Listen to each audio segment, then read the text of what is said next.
Assuming we don't kill each other within the next 100 years, what do you think humanity will be like in a million years? After how much we've evolved from the first million? We definitely won't be what we are right now. I think we'll be some kind of mix of machine and human. But that's not a biological evolution, that's just putting a machine in your body. Well, right, but in the end, you asked me what do I think we'll be, and I told you. I don't Will we really. all be machines? Or. No, personally, I think that we're gonna have a symbiotic relationship with machines if we want to survive in any way, shape, or form. What does it mean? We're already surviving.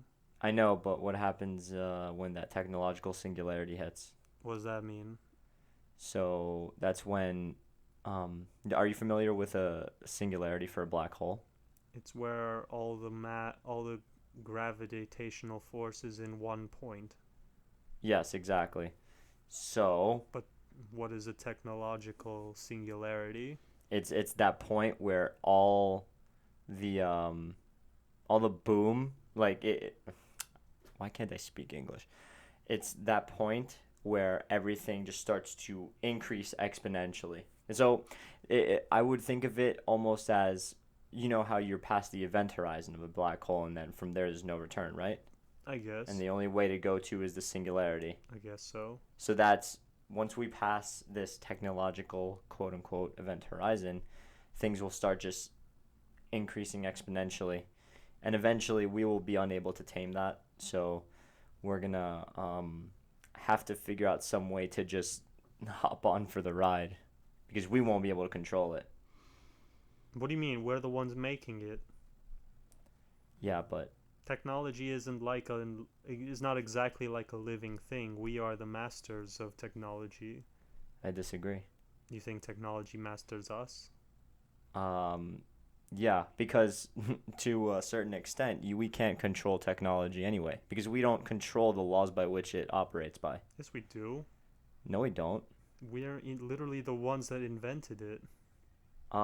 No, it existed before us. We just figured out how it works, and so we manipulate those things and allow it to do our bidding and perform at our whims. That still means we made it first. We took something that No, existed no, and no, no, made no, it no, no, no. better. It means it's basically like um, we're just creating boundaries and ah we are enclosing these boundaries around by which these rules exist.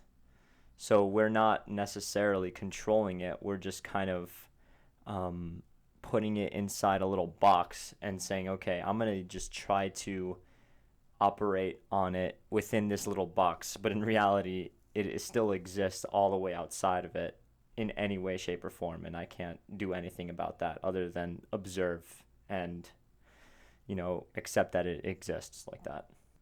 But we're not just observing and accepting, we are also manipulating and advancing. Yeah, but you're saying that we're controlling, and I'm saying that no, we are just leveraging. Alright, Pete, you're with your technicalities. Well, it's totally different, man. For instance, you can't tell me that we travel at the speed of light in any way, shape, or form.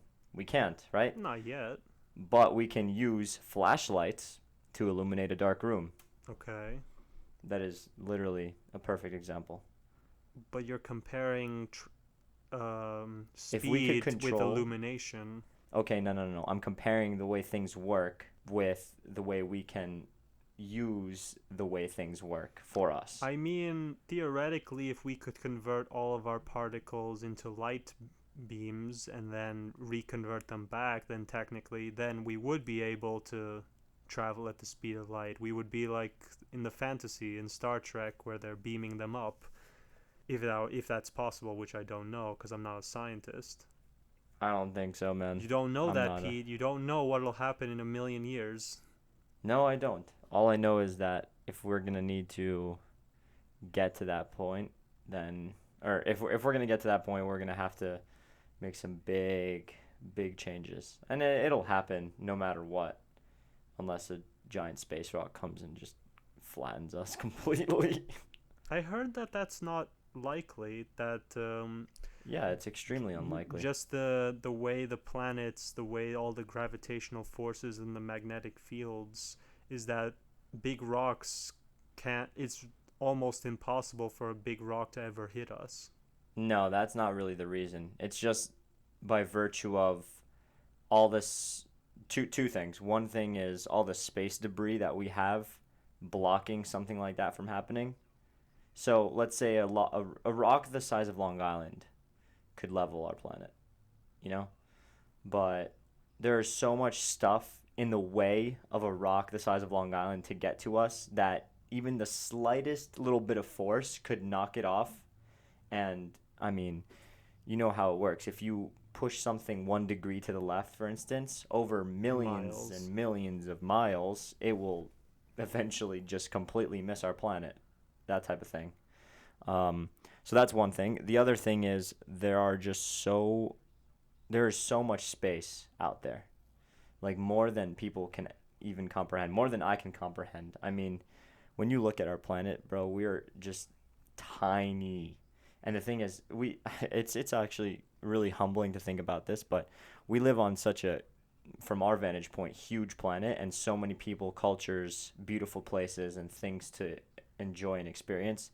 But in the grand scheme of everything, we're just on a floating rock, literally in just we're on a floating spaceship basically, like in the middle of nothingness, and we have a lot of problems on this planet, but yet they are literally Yeah. meaningless compared to other bigger existential problems like a giant space rock Well, hitting us. Pete, this is my rock, and I like my rock. It's the only one I have, Yeah, so so it's the one that I cherish the most. yeah, so other asteroids and just low probability If you because fire like of the if you way it fire a works. nuke or something at an asteroid, can it shatter it?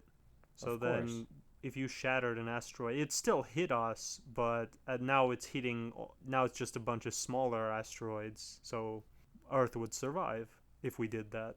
Like there would be collateral Yeah, damage, of but course. we're alive.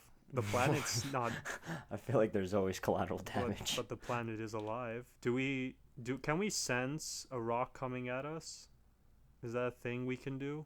What do you mean by sense? Like we can Like, detect can it. we NASA like can predict detect like in like two asteroids. months there's gonna be a huge rock about to hit us, so let's get ready for this? Or is it Yeah, like, of oh, we course. got like There's 3 hours before it hits us? yeah, we totally can. Actually, um there is funny enough, I saw this article, and of course like they make the title super clickbaity and try to fear monger and everything. I think it was a CNN article. Destruction of It the said world. that it was like it was very close to one of those 2012 esque type of articles, like just trying to make people feel super, like Mayan calendar is ending, so we're all screwed, What did whatever, they yada base yada. that off of? No, Like, why did the it Mayans was think this was the year? but wait, yo, Okay. shut up. um, I was I was reading this article and it was talking about an asteroid that is gonna pass very close to Earth right around the election. This election? Yeah. Nice. But it's actually, well, okay, relatively close to Earth, but in reality, this asteroid has been passing by for a very long time and has never once hit us. So it would have to be incredibly unlucky for us. Do asteroids follow an orbit or do they just go straight? Well, it depends.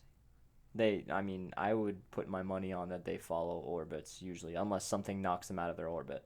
Hmm.